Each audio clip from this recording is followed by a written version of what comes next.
Welcome to Umuco, Umuco channel, Umuco YouTube channel. The Umuco podcast YouTube channel. Yes, with Featuring Alex and Dydine Anderson. Yes. I like that ring to it. Alex and Dydine Anderson. I know. But today we're talking about early childhood stuff. Yes, stories. Like, Stories. what's your favorite childhood story that you remember and it felt magical? Like, how was what was those moments? The story you heard. Yeah. So you asked me, off camera, like what stories did my parents tell me growing up? Yes. My parents didn't tell me, not that I can remember, like bedtime stories. Yes. All the stories that I remember were stuff that I watched as a kid or read in a children's book. I see. Yeah. Yeah, and I remember like vague memories. I'm one of those kids, or adults now. I don't have very many very clear memories of like early childhood. Like I know where I was. Yeah. And I have enough like bits and pieces to like, oh yeah, I remember that. But the specifics like that, I don't remember a lot of like what I was doing or like the specifics of what I was reading or and this and that. But to answer your question, the first thing that comes to mind is like Disney, The Lion King. Oh, that one had such a profound effect on me. Yeah. I loved that movie. Yeah. I loved it for multiple different reasons. I loved lions, like the animals, loved them. I loved the tail, like I loved the little poof tuft of hair at the ends of their tails. Oh yeah. I was fascinated by tails as a kid. That's the male lion. That's the male lion. The female has. Well, no, I think all of them have the little hair at the top. They do. I think that's just a lion trait. Yeah, not just the. Yeah, the mane. The crown. Is it a? I don't know. It's a crown. Crownly. I don't know. Yeah, those animals are majestic. Yeah, I am a big fan. Yeah, they are. And you know what's funny? They are very peaceful. They're the most peaceful animals unless you poke them in the eye. Don't poke you them. are in trouble because they are the very powerful animals. Yes, respect nature, respect those animals. Yeah, But those stories though, they're my mom's favorite animal. Good for good reason. Yeah. Good reason. But Lion King, and again, I'm still trying to think of like children's books. I remember there was a book called Corduroy, like the fabric corduroy. Oh, I see. But it was a bear. Like it was like a toy bear. Oh. And the name of the bear was Corduroy. What was the story about? I don't really remember. I just like the misadventures of this toy bear, I guess, come to life. Akin to Winnie the Pooh. But I remember he was like in a toy store and like the owner had left and then Corduroy came to life, I think. I remember that. Let me tell you a story. Okay, so yes, I attended a private preschool called Sunset Oaks Academy when I was just a wee lad. It was like a 30-second walk from, maybe 30. It was very close to where I grew up. And I remember that's where I have vivid memories. We would listen to like smooth jazz during nap time because we got nap times, back in the late 90s. Yeah. And I just remember like reading these books like before and after nap time, with other like 6-year-old, 5-year-old kids. And those memories really stuck out. That's where, because, those stories were very tangible and very real as when we were kids. And so I just have very real feelings and emotions towards those memories that I'm struggling to remember at this point in time. But I don't know. It's just... it was a special time. As you mentioned the name of your preschool. Yes. Preschool. It reminded me that when I was growing up, I've told you about this story when you said the sunset, because the sunset was always for me very magical in my head. And I remember when I was a kid, there's a little song that I grew up in a lot of storytelling culture. Yeah. Our culture was more about your parents, your grandparents, your aunts, everyone who was in your life as a child told stories. Like there was like story time around like 5 or 6 people would sit around, the kids would sit and waiting to hear stories from someone. And it was a very now as I look back at it, it was a very special, a special moment. Yeah. And parents, some of them will sing little songs that will really sound magical. Like one of them, I'm gonna sing. Okay. Oh, all right, go ahead. Yeah. Well, I'm not a singer, but this one went like this. It was don't make me shy. So let's Stare. it's in my language, but we will translate it later. But you will see how special that was. It said, Dora kazuba keza kiburasira zuba karaye karigenda none dore ngako karahingutse umenya kataryama ntaroro nkabonana nta butu nagafite cyangwa se kiyo hagiye mu maso. Well, parents will be singing that. Oh my, that's beautiful. And then the last part says,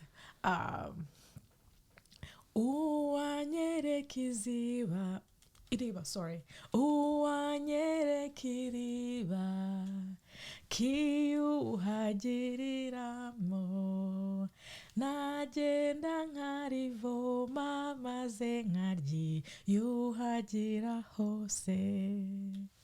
It was a really, the words was really pretty. Yes. It's a very pretty melody.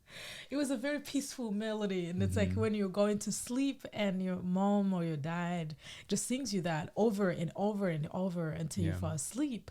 But this is the words, which I later on because it was sounded really magical and I wanted to do exactly what was in that song. But then when I became mature, I realized it was like a mystery. Yeah. It was magical. I couldn't be able to to do it, and I was so disappointed. Yeah. But the song was talking about the sunset and the sunrise. Yeah. So it was talking about the little. They minimize, of course, the sunset, the little sunset, how beautiful the sun was, and the sun travels all night long, and then it rises beautifully with no crusties. No crusties? No crusties. It's almost it rises because it almost like the sun, it kind of felt like a real living thing, like someone like me. And then it says the sunrise, it rose with no crusties. I have no idea how it washed its face because so beautiful, and all I want is to find where the sun takes its bath and just wash all that water over me so I can look like the sunrise. Yes. As radiant. Yes, as radiant as the sunrise. And it was so beautiful and sounded magical. And I remember, the little mind, the wandering childhood mind, child's mind, as wanting one day, if I'm capable and I'm able to, I would definitely exactly do that so I can look like the sunrise. Yeah. And then I later realized it was impossible. That's something that would stay with kids, I think. But that's beautiful imagery. Again, that was great singing. That was beautiful. I loved it. I was like, and especially with the headphones on, I'm like, oh my goodness gracious. No, but that's I like that. I like that a lot. Well, you liked it? Yeah. Yeah. So it was very special, and a lot of the stories that our parents told us had little songs in them. It was very interesting.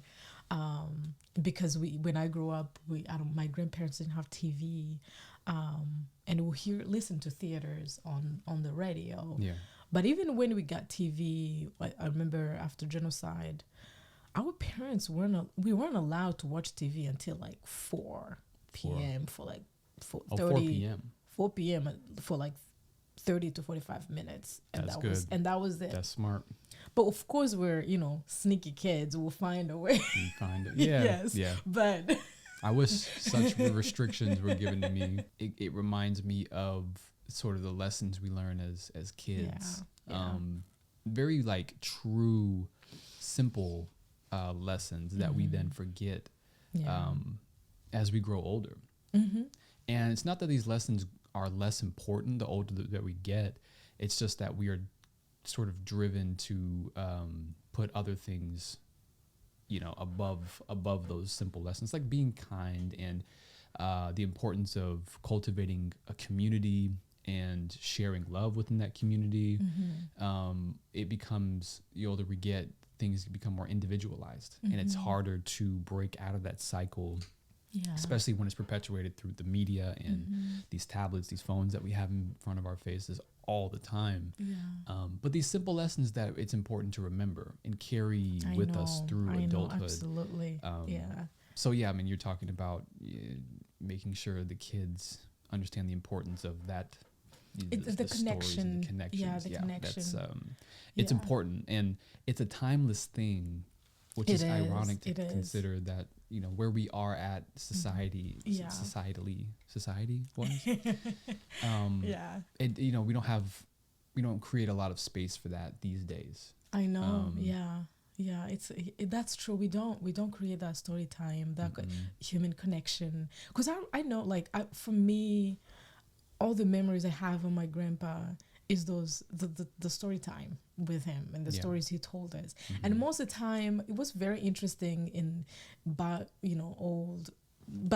when, is that some of the stories, these parents really created those stories as they're telling you the story, because they want to teach you a lesson. Depending on how you behaved that day. And they would just come up with a story. And then you feel like you're one of those kids they're telling you in that story, but then you're learning a lesson at the same time. But then you see like a similarity. So you're like, is that pointed? I don't think I'm that kid.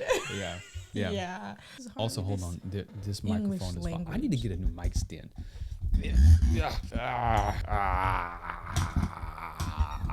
What's your favorite line? Favorite line in the Lion King? The Lion King. In the Simba. The Simba King. Yes. That didn't work. No, it didn't. Probably, it's the sequence where Simba finds Rafiki. Oh. And then Rafiki starts playing these games with Simba. Rafiki, you know what Rafiki means? No. What does it mean? Friend. Okay. Okay. Well, that makes sense. I know. He's Mufasa's friend. Yes. Yeah. Yes. And that whole sequence, and I'll get to the line in a second, but I just want to describe the importance of that that scene. So when he meets Rafiki, Simba's already distressed. He's feeling the guilt of running away from his pride, letting Scar take over Pride Rock, and he's feeling the guilt. He hasn't told anybody about what he feels. He thought he killed his father. That's a lot of guilt to hold on to when you're a kid. I know. And not only that, but he's still missing his dad, still missing Mufasa, especially earlier in the scene, early in the movie. Him and Mufasa have that moment where Mufasa says, "Look at the stars."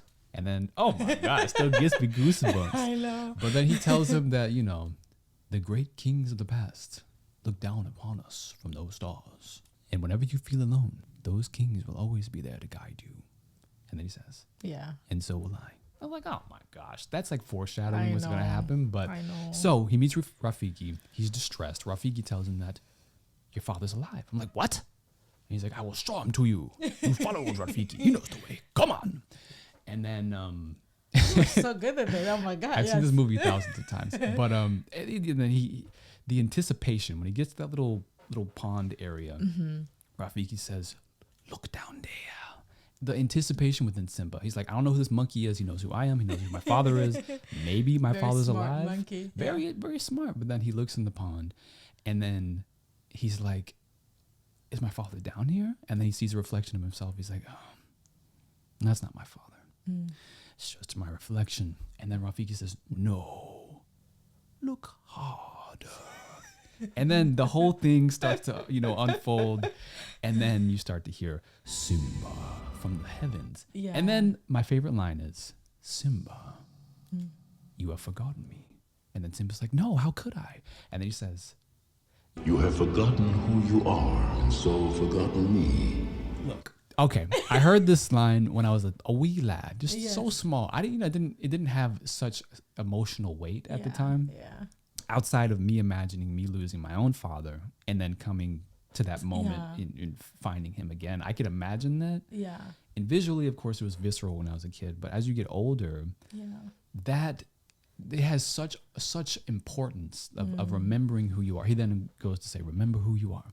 I know. Incredible emotional weight, because as we get older, you don't realize Yeah. how easy it is to forget who you were as a kid. Absolutely. And I remember Yeah.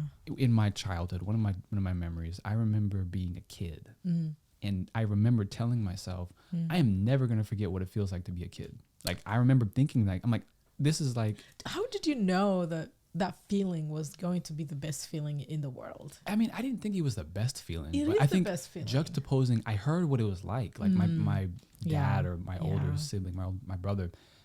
I remember them being like, oh yeah, I'm a teenager, or my dad being like, oh yeah, I have these adult things. And I remember being conscious of those ways of life. I remember seeing what I saw was an adult. So I'm like, I'm a kid. Yeah. My dad's an adult. My brother's a teenager. These are three separate points in life. Yeah. But and I'm you- like, I'm having the best I'm life. never gonna forget what it's like to be a kid. Yeah. But now, Amen. I'm an adult now, and I'm like, oh my gosh, like Yeah. I've forgotten so much of what it was like to be a I know. kid. I know. And so listening to Simba talk to Mufasa about forgetting who Yeah. you are and Who had become his ancestor. yeah, and it's like, Yeah. and him telling you've forgotten me, you've forgotten who you are, so you've forgotten me. It's like there's so many layers to it. There is. Yeah, so, there are. Yeah. Yeah, so that's important to me. That's my favorite line. It's a long-winded answer. I hope it made sense, but It was amazing, and Yeah. and also the acting, the voiceover, and all that, and how you still remember all the lines. That was incredible. that's what I do, baby. Like, you just give me a nostalgia of watching that movie again. I want to Yeah, watch it I again. mean, I love rewatching it. Yeah, I mean, I've seen it 1,000 times. I'll watch it 1,000 times more. And I think it's one of those movies that the older you get, like you're gonna get Yeah. new things from it. Yes. Yeah, that will always be probably my most favored story that I learned all of all time that I heard when I was a kid, but carry with me as I get older. You know what was so special to me about that movie, when I watched it with my mom and my siblings a long time ago, we did not speak English. Yeah. Yeah. And we watched the whole thing and we got so emotional. We loved the story, kind of understood the story without really understanding the dialogues. And I thought I understood it until I get here and I've learned the English and everything. And then I watch it again. Yeah. It was so special, but it was also so interesting because it was almost like everything that was said in the movie, I felt it when I was watching it. Yeah. It's almost like I understood what they were talking What they were about, talking about, before I understood it. It's like, and then you also you have your first impressions of the movie when you first saw it, and then you combine what you thought originally versus what you now learn from it as you watch it, and then it's a new understanding that comes from that. It's like, oh wow, this is what that meant. know. Oh, okay, it's a different interpretation. It's like when you're reading a book, there are no pictures in that book. You just read the characters, you read everything, and you just finish the book with the whole view. Like, you've created a whole world that looks like the way you envision those people look like, or those animals, or whatever the story, or the places that was written in that book. You already have a story. You have a story in your mind. You have images you've created in your mind, and then one day you actually see the movie about it. Or you actually go to that place, and then you're like, oh, wait a minute, some images are not the same, but they're very, very special. Yes. And you are like in awe of, that's how it felt. I understand that. Yeah. I appreciate that as you say that. Yeah. We have more stories to got lots of share. stories. We usually share books, but today we're like, let's share our childhood stories. And But we it's have all so about many. culture. I'm so happy that you sung that song. Really? I am. That was good. That was good stuff. I will sing more. I will give you guys more of a Rwandan. Yeah, she's gonna put out a mixtape soon. Yeah, no. I'll share more of Rwandan traditions and the things that made me. I'll say Made you. made me. Yes. Should we do the marketing? Make sure you subscribe down below. Hit the notification bell. Yes. Comment, share, Yeah. please. Visit our socials. Make us popular. Make us okay? popular. We're still on the road to 1,000 subs. Yes. And thank you for your support. Thank you so much for your support. Share it with your friends. Share with anyone you think will have fun watching these videos or learn something new. And you can visit our website to learn more about our work. You can, you listen to our podcast where we interview incredible people from all over the world, sharing their expertise and their life experiences. Yes. Yeah. More importantly, their life experiences and their views on the world. Yeah. But yeah. We're doing this thing, and we of course appreciate your support. Yes. But until next time. Stay tuned. Stay tuned. Bye.